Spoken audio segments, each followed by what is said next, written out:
Students, welcome back to my YouTube channel SB study classes 9335 पर।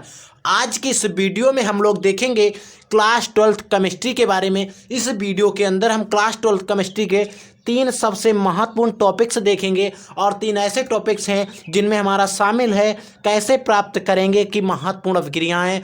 दूसरा हमारा topic है क्या होता है जब, और तीसरा हमारा टॉपिक है नेम रिएक्शंस, यानी कि जो नाम से आपसे रिएक्शन पूछी जाती हैं। जैसे कि अगर बात करें हुंस-डिकर अभिक्रिया, फ्रीडल-क्राफ्ट अभिक्रिया, कैनिजारो अभिक्रिया, इस प्रकार से जो नेम रिएक्शंस पूछी जाती हैं वो रिएक्शंस, और ये 3 तरीके से रिएक्शंस जो आती हैं आपके बोर्ड एग्जाम के अंदर, इन सभी तरीकों को हम अच्छे से एक्सप्लेनेशन करेंगे इस वीडियो के अंदर। और ये वीडियो आपके लिए सबसे ज़्यादा इंपॉर्टेंट होने वाला है क्योंकि इस वीडियो में हम 3 पूरे टॉपिक मात्र एक वीडियो में कवर करेंगे। अगर आपने ये तीनों टॉपिक अच्छे से और ये पूरा वीडियो अगर आपने देख लिया तो मैं कहता हूँ इन तीनों वीडियो से रिलेटेड आपको इन तीनों टॉपिक से रिलेटेड कोई भी अन्य वीडियो देखने की ज़रूरत नहीं पड़ेगी। मैं इस वीडियो के अंदर पूरा एक्सप्लेनेशन कर दूंगा कि आपको इस टॉपिक से कैसे हल करना है और बोर्ड एग्जाम में आपको इनमें से किस तरीके से हल करें ताकि आपको 100% फुल मार्क्स मिल ही जाए। तो इसी टॉपिक को आज हम इस वीडियो के अंदर देखेंगे। तो आइए स्टूडेंट, हम वीडियो को शुरू करते हैं। जिससे पहले अगर आप लोग हमारे चैनल पर नए हैं तो चैनल को सब्सक्राइब कर लें और बेल आइकन को भी प्रेस कर लें ताकि आगे आने वाले हर वीडियो का नोटिफिकेशन आप तक पहुंच सके। तो आइए, सबसे पहली रिएक्शन और सबसे पहला टॉपिक क्या है। सबसे पहला हमारा टॉपिक है कि कैसे प्राप्त करेंगे कि जो महत्वपूर्ण अभिक्रियाएं हैं वो देखेंगे कैसे प्राप्त करेंगे। ठीक है, तो आइए फर्स्ट रिएक्शन से हम आपको समझाते हैं। तो स्टूडेंट, आपने बोर्ड एग्जाम के अंदर देखा होगा एक रिएक्शन आती है कि एसीटोन से क्लोरोफार्म, एसीटोन से हमें क्लोरोफार्म प्राप्त करना होता है। तो ये रिएक्शन बहुत ज़्यादा बोर्ड एग्जाम में आ चुकी है। तो आइए इसी रिएक्शन को हम आज इस वीडियो के अंदर देखेंगे कि हमें एसीटोन से कैसे क्लोरोफार्म मिलना चाहिए। तो सबसे पहले आपको एसीटोन का फार्मूला पता होना चाहिए, जो कि एसीटोन का फार्मूला होता है CH3COCH3। ठीक है, अगर इसको हम तोड़ के कभी कभी लिखते हैं तो इस तरीके से हमको लिखा मिलता है C single bond CH3 double bond O, इस तरीके से लिखा मिलता है हमको। लेकिन कंफ्यूज नहीं, दोनों ही एसीटोन है। इस पर हम क्या करते हैं, कोई एक हाइड्रोजन लेके मान लीजिए हमने Cl2। अब हमें क्लोरोफार्म का तो फार्मूला पता होता है, कितना होता है CH3 होता है। तो हमें पता है हाइड्रोजन, हमें यहाँ पर क्या लेना है Cl प्लस कोई एक क्षार लेना है। तो उसमें हम ले लेते हैं NaOH, सोडियम हाइड्रोक्साइड। ठीक है, अब हम इसकी जब क्रिया कराएंगे तो हमें सबसे पहले बनाना क्या है स्टूडेंट, क्लोरोफार्म। CH Cl3 तो हम बना देंगे। अब हमें क्या करना, Cl भी बैलेंस करना है, पूरी रिएक्शन में बैलेंस भी करनी है। तो उसके लिए हम क्या करें, Na के साथ में एक Cl और निकाल देंगे। Na को निकाल दिया Cl के रूप में। अब हम क्या करें, ऑक्सीजन को बैलेंस करने के लिए हम एक जल यानी कि गंगा जल निकाल देंगे। अब हमें CH3 भी बैलेंस करना है। तो CH3 को बैलेंस करने के लिए सोडियम एसीटेट CH3COONA को निकालेंगे, CH3COONA। ठीक है स्टूडेंट, अब हमें क्या करना है, इस रिएक्शन को बैलेंस करना है। बैलेंस करने के लिए क्या करें, हम सबसे पहले यहाँ पर 3 बढ़ाएंगे।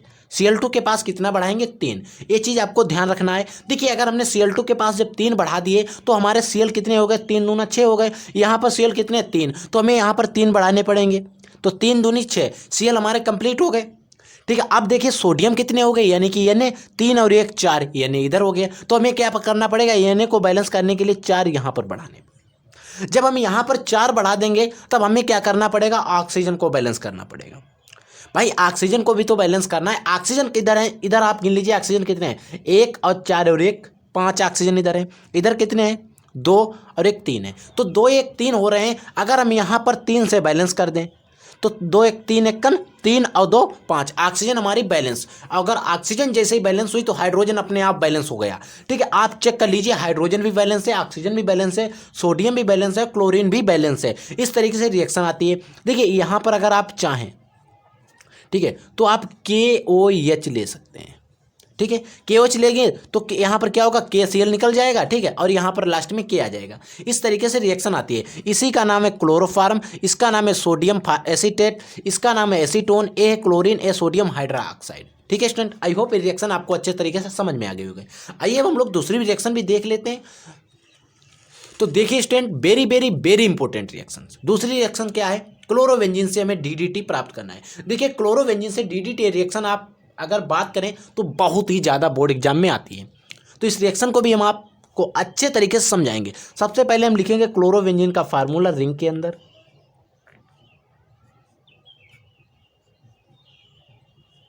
Cl। इस तरीके से क्लोरोबेंजीन का फार्मूला होता है। जब हमने क्लोरोबेंजीन का फार्मूला लिख लिया तो हमें इस पर क्लोरल की क्रिया CCl3CHO। अब हमें क्लोरल की क्रिया कराएंगे तो हमें क्या बनाएंगे, DDT। तो DDT बनाने के लिए आपको 3 इस तरीके से स्ट्रक्चर बना लेना है। इनको इस तरीके से आपको जोड़ लेना है, यानी कि बेंजीन के रिंग के रूप में।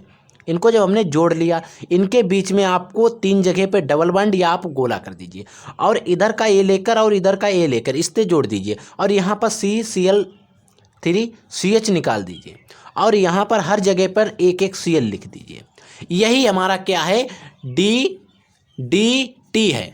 ठीक है। और हमें देखिए, तो यहाँ पर बेंजीन की रिंग 2 दिख रही, तो हमें क्या करना पड़ेगा, यहाँ पर 2 से बैलेंस करना पड़ेगा। जब हम 2 से बैलेंस करेंगे तो हमारे पास ऑक्सीजन बच रहा है, तो ऑक्सीजन को बचेगा तो इसको हाइड्रोजन के रूप में, यानी कि हम गंगा जल के रूप में इसको निकाल देंगे। ठीक है। तो आई होप ये रिएक्शन भी आपको अच्छे तरीके से समझ में आ गई। अगर आपको इसका नाम लिखना है तो इसका नाम है क्लोरल, ये क्लोरोबेंजीन। ठीक है। और ये हमारी DDT, और ये तो जल ही है। ठीक है। आई होप ये भी रिएक्शन आपको अच्छे तरीके से समझ में आ गई। अब हम लोग तीसरी रिएक्शन देख लेते हैं।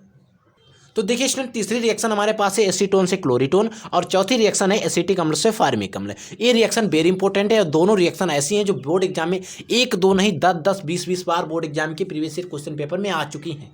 ठीक है। तो आइए हम इसको देखें। एसीटोन से में क्या बनाना है, क्लोरोटोन। क्लोरीटोन बनाने के लिए एसीटोन का हमने फार्मूला आपको पीछे रिएक्शन में बताया था, जिस रिएक्शन में एसीटोन से हमने क्लोरोफार्म बनाई थी। तो एसीटोन का फार्मूला हम तोड़ कर लिखेंगे, जैसा कि हमने पहले बताया आपको, CH3 डबल बॉन्ड O। ठीक है। इस पर हमें क्या कराना है, हमें बनाना है क्या, क्लोरीटोन, मतलब Cl। तो इस पर हम क्या करेंगे, CH Cl3 यानी कि क्लोरोफार्म की क्रिया करा देंगे। तो हमारे पास एक यौगिक बनेगा C की बैलेंसी आप 4 से बैलेंसी C की पूरी होती है। क्लोरीन के बायोकोस में 4 इलेक्ट्रॉन होते हैं। ठीक है। ठीक है। Cl कितना होता है, 17। तो इसके बाहरी कोष में कितने होते हैं, 7 होते हैं, 2,8,7। ठीक है। इस तरीके से हम इसकी बैलेंसी पूरी करके, ठीक है। अब हमने जो कार्बन की जो बैलेंसी होती है वो 4 से पूरी होती है। ठीक है। तो इसकी 4 से बैलेंसी हमने पूरी कर दी, तो हम क्या करें, यहाँ पर एक CH3 लगा दें। CH3, यहाँ पर भी CH3 लगाएंगे। यहाँ पर जो O बचा है इस H के साथ में लगा के OH के रूप में निकाल देंगे, और हमारे पास क्या बचा, CCl3 बचा है यहाँ पर, तो CCl3 को हम निकाल देंगे। इस तरीके से आपको क्लोरीटोन बना लेना है। ये हमारी क्या है, क्लोरीटोन है, और ये हमारा क्या है, एसीटोन। ये है क्लोरोफार्म स्टूडेंट। ठीक है। आई होप ये भी रिएक्शन आपको अच्छे तरीके से समझ में आ गई होगी। अब हम लोग बात कर लेते हैं एसिटिक अम्ल से फार्मिक अम्ल। वेरी इंपॉर्टेंट रिएक्शन, काफ़ी बड़ी रिएक्शन है, और बोर्ड एग्जाम में रिएक्शन आती जरूर है। ठीक है स्टूडेंट। तो इसीलिए रिएक्शन को आपको अच्छे तरीके से समझ लेना है। तो देखिए, एसिटिक अम्ल का आपको फार्मूला पता होना चाहिए। एसिटिक अम्ल का फार्मूला होता है CH3COOH। एसिटिक अम्ल का फार्मूला होता है। अब हम क्या करें, इस पर हाइड्रोजोइक अम्ल की क्रिया कराते हैं। हाइड्रोजोइक अम्ल की जब हम क्रिया करा देंगे, आपने एक स्मिट अपक्रिया पढ़ी होगी, ये नेम रिएक्शन भी स्मिट अपक्रिया है। आप यहाँ पर इसको डाल के लिख लेंगे स्मिट। ठीक है। स्मिट रिएक्शन भी हम आपको बता देते हैं। देखिए, तो इसमें क्या बनेगा, मेथिलेमीन बन जाएगी, CH3NH2 बन जाएगा, और N2 निकल जाएगा, प्लस CO2 भी निकल जाएगा। देखिए, इसका COO को CO2 के रूप में, और N जो यहाँ पर था N3 था, एक N यहाँ यूज हो गया, और N2 के रूप में हमने निकाल दिया। अब हमें क्या करें, इसको हम उठा लेते हैं, मेथिल एमीन को उठा लेंगे, CH3NH2। इसको जब हम इधर उठा लेंगे तो हम क्या करें, HNO2 के साथ इसकी क्रिया करा दें। HNO2 के साथ क्रिया कराएं। अगर HNO2 को हम तोड़ के लिखें तो OH। ठीक है। OH, और क्या लिख सकते हैं, NO, OH NO। ऑक्सीजन 2 है तो 2 ऑक्सीजन हाइड्रोजन, और नाइट्रोजन 1 1 है। इसको हम इस तरीके से तोड़ के लिख सकते हैं, क्योंकि तोड़ के हमने इसलिए लिखा क्योंकि इसके पास हमें ले जाना है। तो हम निकाल देंगे CH3OH, मेथिल एल्कोहल। अब हमारे पास क्या बचा, N2 के रूप में हम इसको निकाल देंगे, एक ये वाला, एक ये वाला N2, और जो बचा है उसको हम जल के रूप में गंगा जल बहा देंगे। ठीक है। गंगा जल निकालने के बाद हम क्या करें, इसको उठा लें, CH3OH पर क्या करें, हम नवजात ऑक्सीजन की क्रिया करा दें। नवजात ऑक्सीजन की जब हम क्रिया करा देंगे तो हमारे पास फार्मिक अम्ल बन जाएगा, HCOOH, प्लस हमारे पास निकलेगा क्या, जल। ठीक है। अब हमें देखिए, यहाँ पर ऑक्सीजन को बैलेंस करना है। 2 1 3 ऑक्सीजन इधर है, इधर कितने, 1 और 2, तो यहाँ पर हम 2 से बैलेंस कर लेंगे। ये हमारी क्या है, फार्मिक एसिड या फार्मिक अम्ल। तो आई होप ये भी रिएक्शन आपको अच्छी तरीके से समझ में आ गई होगी। अब हम लोग 5वीं रिएक्शन देखते हैं। जैसा कि स्टूडेंट पांचवी रिएक्शन है कि हमें बनाना है एनिलीन से बेंजल्डिहाइड। हमें एनिलीन का फार्मूला पता होना चाहिए और बेंजल्डिहाइड का फार्मूला पता होना चाहिए। एनिलीन से हमें बेंजल्डिहाइड बनाने के लिए क्या करना पड़ेगा, तो देखिए एनिलीन से हमें बेंजल्डिहाइड बनाना है तो एनिलीन से बेंजल्डिहाइड बहुत ही साधारण रिएक्शन है और बहुत ही ईजी रिएक्शन है। हमें एनिलीन का इस तरीके से फार्मूला लिखना है NH2, ठीक है। हमें बेंजल्डिहाइड, डिहाइड का मतलब होता है CHO समूह होना चाहिए। CHO समूह लेने के लिए हम फार्मल्डिहाइड की HCHO की हम इसके ऊपर क्रिया करा देंगे और बेंजीन की रिंग के ऊपर बेंजल्डिहाइड बना देंगे। ये बेंजीन की रिंग, इसके ऊपर हम क्या लगा देंगे, CHO लगा देंगे। और इधर देखिए CHO लगाने के बाद हमारे पास क्या बचा NH2 यहाँ का और एक ये यहाँ का बचा। देखिए यहाँ का CHO ही तो लगा है यहाँ पर है, लेकिन NH3 ये पूरा NH3 के रूप में निकल गया। NH3 क्यों हुआ, देखिए हाइड्रोजन इधर 3 है, इधर 2 ए इधर और एक ए वाला, 3 हाइड्रोजन और NH3 के रूप में यानी कि अमोनिया गैस हमने निकाल दी। तो आई होप ये रिएक्शन भी आपको अच्छे तरीके से समझ में आ गई। अगर आपको जहाँ भी डाउट लगता है आप हमें तुरंत कमेंट करिए, हम आपका रिप्लाई जरूर देंगे, ठीक है स्टूडेंट। अब हम बात कर लेते हैं दूसरा हमारा टॉपिक क्या है। जैसा कि स्टूडेंट हमारे सामने दूसरा हमारा टॉपिक है क्या होता है जब ये टॉपिक भी काफ़ी इंपॉर्टेंट टॉपिक है और बोर्ड एग्जाम में कई बार आ चुका है कि हमें फार्मल्डिहाइड की क्रिया जो होती है HCN से कराई जाती है। फार्मल्डिहाइड की क्रिया जब हम HCN से कराते हैं तो क्या होता है, इस तरीके से रिएक्शन आपके बोर्ड एग्जाम में आती हैं, ठीक है। तो इन रिएक्शन को हम इस वीडियो के अंदर कवर कर रहे हैं। ये जो तीनों टॉपिक हैं अच्छे तरीके से हम कवर करेंगे। देखिए अब हमें बात करना है फार्मल्डिहाइड की क्रिया हमें HCN से करानी है तो हमारे पास क्या बनेगा, तो आइए रिएक्शन देखते हैं। जैसा कि फार्मल्डिहाइड का हमें फार्मूला पता है, HCHO होता है और HCN यानी कि हाइड्रोजन साइनाइड इसका नाम है HCN के साथ हम जो क्रिया कराएंगे एक हमारा योगात्मक यौगिक बन जाता है। कार्बन की 4 से बैलेंसी पूरी करनी है, आपको ऊपर नीचे दाएं बाएं आप चाहिए तो, और चाहे तो आप इस तरीके से भी लगा सकते हैं। यहाँ पर आपको लगा देना है CN, यहाँ पर OH और यहाँ पर भी हमको लगा देना क्या है, हाइड्रोजन। ये जो योगात्मक अभिक्रिया बन गई, देखिए ये आप इसको और कैसे इस तरीके से लिख सकते हैं, ऊपर नीचे दाएं बाएं। यहाँ पर हमें क्या लगाना है, देखिए यहाँ पर हमें लगाना है CN, इधर क्या लगाना है H, इधर भी लगाना है H और यहाँ पर लगाना है OH। चाहे आप इसे लिखिए चाहे आप इस तरीके से लिख दीजिए, कोई दिक्कत नहीं है, ठीक है। अब हम लोग बात करते हैं दूसरी रिएक्शन क्या है। देखिए फार्मल्डिहाइड की क्रिया NH3 से होती है। ये रिएक्शन तो बहुत कम आती है इस तरीके से, लेकिन इसी रिएक्शन का प्रचलित नाम हम आपको बताते हैं। इसी रिएक्शन का प्रचलित नाम जो बोर्ड एग्जाम में लगभग 100% आएगी, ठीक है। ऐसा नहीं रिएक्शन नहीं, लेकिन इस नाम से बहुत कम आती है, ठीक है। ये रिएक्शन आती है फार्मल्डिहाइड से यूरोट्रोपिन के नाम से, फार्मल्डिहाइड से यूरोट्रोपिन। और यूरोट्रोपिन हम इस रिएक्शन में बनाएंगे तो फार्मल्डिहाइड का फार्मूला हमें पता है HCHO होता है। हमें यूरोट्रोपिन NH3 के साथ हमें क्रिया करानी है, जैसा कि हमसे कह रहा है NH3 के साथ जो हम क्रिया कराते हैं तो हमारे पास बनता है CH3 का whole 6 N4 plus H2O N4H2O। अब हमें क्या करना है, बैलेंस करना है। इसकी का नाम है क्या, यूरोट्रोपिन होता है, ठीक है स्टूडेंट, यूरोट्रोपिन, ठीक है यूरोट्रोपिन। अब हमें क्या करना है, इसको बैलेंस करने के लिए आपको यहाँ पर बढ़ा देने 6 और यहाँ पर हमको बढ़ा देना 4, और जब हमने यहाँ पर 6 बढ़ाया तो हमें जल के पास भी 6 बढ़ाना है, ठीक है। और ये रिएक्शन बहुत ज़्यादा आती है कि फार्मल्डिहाइड से यूरोट्रोपिन के नाम पर कलंक है बोर्ड एग्जाम में, बहुत ही ज़्यादा आती है फार्मल्डिहाइड से यूरोट्रोपिन, ठीक है। तो आई होप ये रिएक्शन भी आपको अच्छे तरीके से समझ में आ गए होंगे। अब हम लोग रिएक्शन नंबर 3 देखते हैं।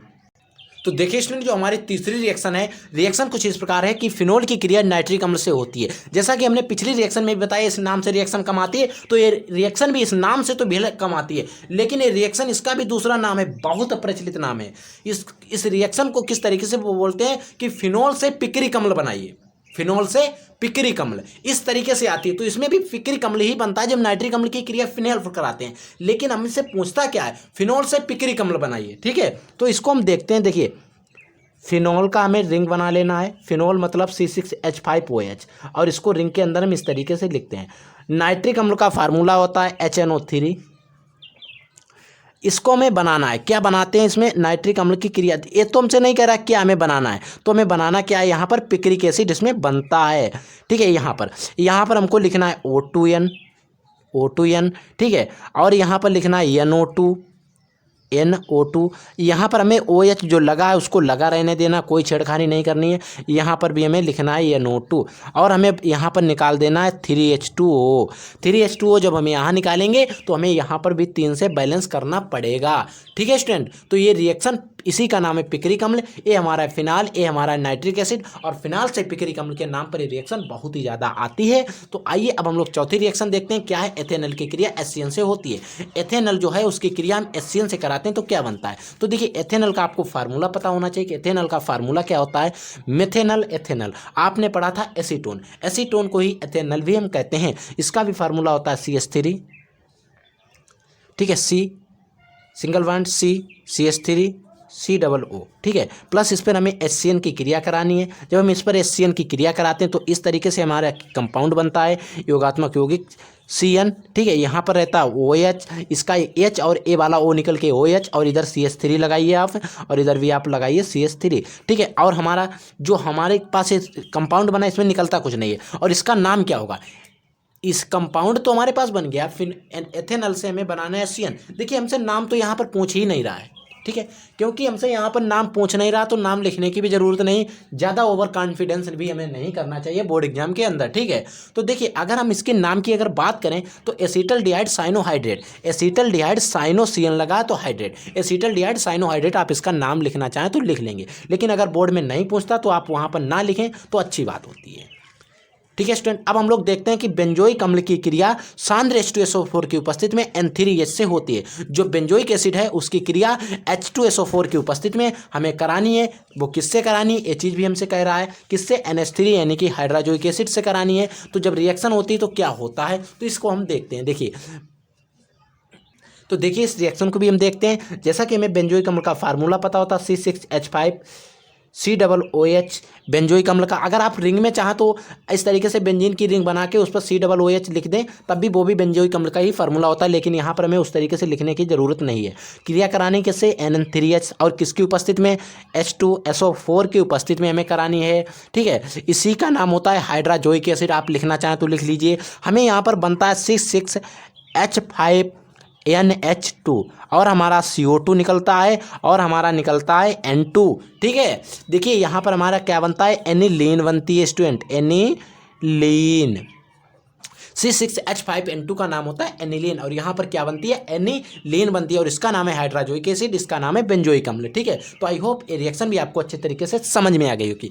अब हम लोग नेक्स्ट टॉपिक देखते हैं। जो हमारा तीसरा टॉपिक है वो हमारा है नेम रिएक्शंस को लेकर। नेम रिएक्शंस को लेकर सबसे पहली रिएक्शन जो देखेंगे वो हम देखेंगे हुंस-डीकर अभिक्रिया। तो देखिए स्टूडेंट हुंस-डीकर अभिक्रिया क्या होती है। हुंस-डीकर अभिक्रिया के बारे में सबसे पहले हम लिखते हैं इसका उदाहरण, फिर हम इसको बताते हैं आपको उदाहरण से परिभाषा यानी कि रिएक्शन से परिभाषा कैसे लिखनी है आपको। देखिए हुंस-डीकर अभिक्रिया में होता क्या है, सिल्वर एसीटेट की क्रिया CH3COOAG, इसका नाम है सिल्वर एसीटेट। इसकी हम क्रिया किससे कराते हैं, Br2 ब्रोमीन से जो हम करा देते हैं। देखिए इसमें एक उपस्थित रहती है वो बहुत इंपॉर्टेंट होती है, उपस्थित होती है CCl4 की, इसका नाम है कार्बन टेट्राक्लोराइड, ठीक है। इससे हम जब क्रिया करा देते हैं तो हमारा बनता क्या है, मेथिल ब्रोमाइड बन जाता है। Br निकल जाएगा और हमारे पास जो Ag था एक Br लेकर AgBr के रूप में निकल जाएगा।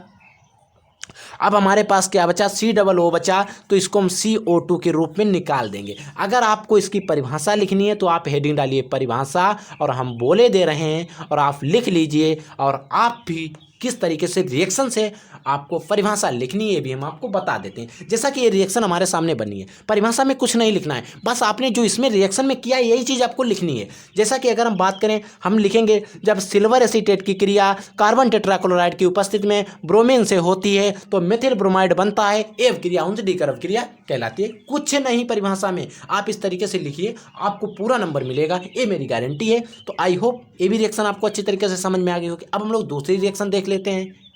तो स्टूडेंट जो हमारी दूसरी रिएक्शन है वो कुछ इस प्रकार है, कैनिजारोव क्रिया। कैनिजारोव क्रिया क्या होती है, रिएक्शन वेरी इंपॉर्टेंट रिएक्शन है और बोर्ड एग्जाम में कई बार आ चुकी है, ठीक है स्टूडेंट। आज इस वीडियो में हम कैनिजारोव क्रिया और वोल्टेज अभिक्रिया, डार्जन अभिक्रिया और मेंडियस अभिक्रिया सभी प्रकार की अभिक्रियाओं को देखेंगे, ठीक है। तो आइए इसको कैनिजारोव क्रिया को हम देखते हैं। जैसा कि कैनिजारोव क्रिया में पता है C6H5CHO बेंजल्डिहाइड की हम क्रिया करा देते हैं सोडियम हाइड्रोक्साइड NaOH की उपस्थिति में NaOH के साथ कैसा होना चाहिए, कौन होना चाहिए, यानी कि हमें सांद्र लेना चाहिए। तो हमारे पास क्या बनता है, सबसे पहला कंपाउंड बनता है C6H5CH2OH। इसका नाम है बेंजल एल्कोहल। क्या नाम लिखेंगे, बेंजल एल्कोहल, बेंजल एल्कोहल। और हमारे पास इस रिएक्शन में क्या निकलता है, वो निकलता है C6H5COONA, सोडियम बेंजोएट। इसका नाम है सोडियम बेंजोएट। अब जब हमने यहाँ पर दो यानी कि बेंजीन के रूप में हमने C6H5 के रूप में 2 निकाले हैं, तो हमें यहाँ पर भी 2 बढ़ाने पड़ेंगे। ठीक है स्टूडेंट, अब हम इसकी बात आती है कि परिभाषा कैसे लिखें। परिभाषा की जब बात आती है तो आप परिभाषा कैसे लिखेंगे, परिभाषा लिखने के लिए आप क्या करेंगे, लिखेंगे जब बेंजल्डिहाइड की अभिक्रिया सांद्र सोडियम हाइड्रोक्साइड से होती है तो बेंजल एल्कोहल और सोडियम बेंजोएट बनता है। ये रिएक्शन ही कैनिजारो अभिक्रिया कहलाती है। ठीक है स्टूडेंट, अब हम लोग बात करते हैं बोर्टज अभिक्रिया की। बोर्टज अभिक्रिया देखते हैं, इसमें होता है क्या है, एल्किल हैलाइड के 2 अणु लेकर यानी C6H5Cl प्लस सोडियम धातु से जब क्रिया करते हैं, इसके में कितने अणु लेने हैं, 2 अणु CH3Cl। इसके 2 अणु लेकर शुष्क ईथर की उपस्थिति में जो हम क्रिया करा देते हैं, किसके साथ, सोडियम धातु के साथ। शुष्क ईथर हमें रहना है उपस्थिति में, तो हमारे पास क्या बन जाता है, ये CH3 और ये CH3 जुड़ जाता है, CH3 सिंगल बॉन्ड CH3Cl निकलकर और ये NaCl के रूप में निकल जाता है। यहाँ पर आपको 2 से बैलेंस कर देना क्योंकि 2 Cl है। अगर हम इसको इस तरीके से ना लिखें तो इस तरीके से लिख सकते हैं C2S6 के रूप में, C2S6। देखिए कार्बन कितने हैं, 2, हाइड्रोजन कितने हैं, 3 दूनी 6, तो C2S6 के रूप में हम इसको लिख सकते हैं। अगर हम इसकी परिभाषा की बात करें तो लिखेंगे मेथिल क्लोराइड के 2 अणु लेकर सोडियम धातु के मेथिल क्लोराइड के 2 अणु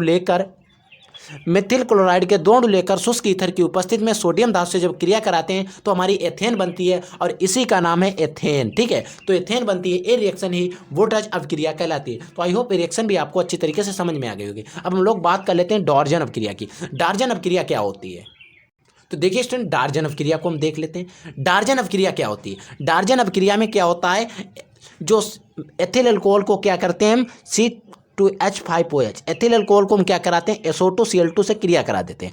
SO2Cl2 जो जब हम क्रिया कराते हैं तो इसका जो Cl है वो यहाँ पर आके लग जाता है, तो हमारे पास बन जाता है C2H5Cl प्लस जो SO है और एक ऑक्सीजन यहाँ वाला, तो SO2 के रूप में हम इसको निकाल देते हैं। अब हमारे पास क्या बचा, Cl बचा और एक यहाँ पर का क्या बचा, हमारे पास CH बचा, एक Cl यहाँ का बचा, Cl2 2 है, SO2 है, SO2 के रूप में हमने ऑक्सीजन तो इसको डिजोल्व करवा दिया, C2H5 जो है वो Cl लेकर अलग निकल गया। अब हमारे पास क्या, एक हाइड्रोजन बचा और एक Cl बचा, तो इसको हम क्या करेंगे, HCl के रूप में हम इसको भी निकाल देंगे। अगर हम इसकी परिभाषा की बात करें, इसकी परिभाषा क्या होगी, तो आप लिखेंगे जब एथिल अल्कोहल की क्रिया SO2Cl2 के साथ होती है तो एथिल अल्कोहल एथिल क्लोराइड बनता है, एथिल क्लोराइड बनता है। ये अभिक्रिया ही डार्जन अभिक्रिया कहलाती है। तो अब हम लोग देखेंगे नेक्स्ट रिएक्शन जो है मेंडियस अभिक्रिया है।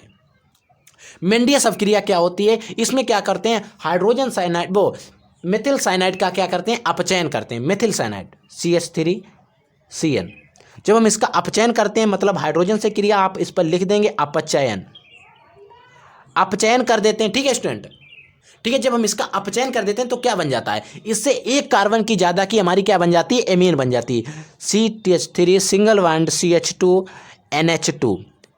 ठीक है, क्या बनी, एक कार्बन ज़्यादा की एमीन बनी। अब देखिए हमें यहाँ पर बैलेंस की ज़रूरत है। देखिए कार्बन तो बैलेंस है 1 2 1 2, अब हमारे पास हाइड्रोजन बैलेंस नहीं है, CN भी बैलेंस है, EN भी बैलेंस है। ठीक है, C बैलेंस EN बैलेंस, ठीक है, हाइड्रोजन बैलेंस नहीं, हाइड्रोजन कितने हैं, 3 2 5 और 2 7 हैं, 7 हाइड्रोजन, इधर कितने 3, तो हमें कितने चाहिए 4 चाहिए के लिए हम क्या करें, यहाँ पर 2 से 2 दूनी 4 और ये 4 3 7। तो आई होप ये रिएक्शन भी आपको अच्छे तरीके से समझ में आ गई। अगर हम इसकी परिभाषा की बात करें तो हम परिभाषा क्या लिखेंगे, जब मेथिल साइनाइड का अपचयन किया जाता है तो एथिलेमीन बनती है, ये अभिक्रिया ही मेंडियस अभिक्रिया कहलाती है। तो आई होप ये रिएक्शन भी आपको परिभाषा भी पूरी तरीके से समझ में आ गई होगी। तो आज के वीडियो में बस इतना ही। अगर आपने अभी तक चैनल को सब्सक्राइब नहीं किया है तो चैनल को सब्सक्राइब कर लेना और बेल आइकन को भी प्रेस कर लेना ताकि आगे आने वाले वीडियो का भी नोटिफिकेशन आप तक सबसे पहले पहुंचे। तो स्टूडेंट आज के लिए बस इतना, हम मिलेंगे एक नए वीडियो में नए टॉपिक के साथ, तब तक के लिए जय हिंद, वंदे मातरम।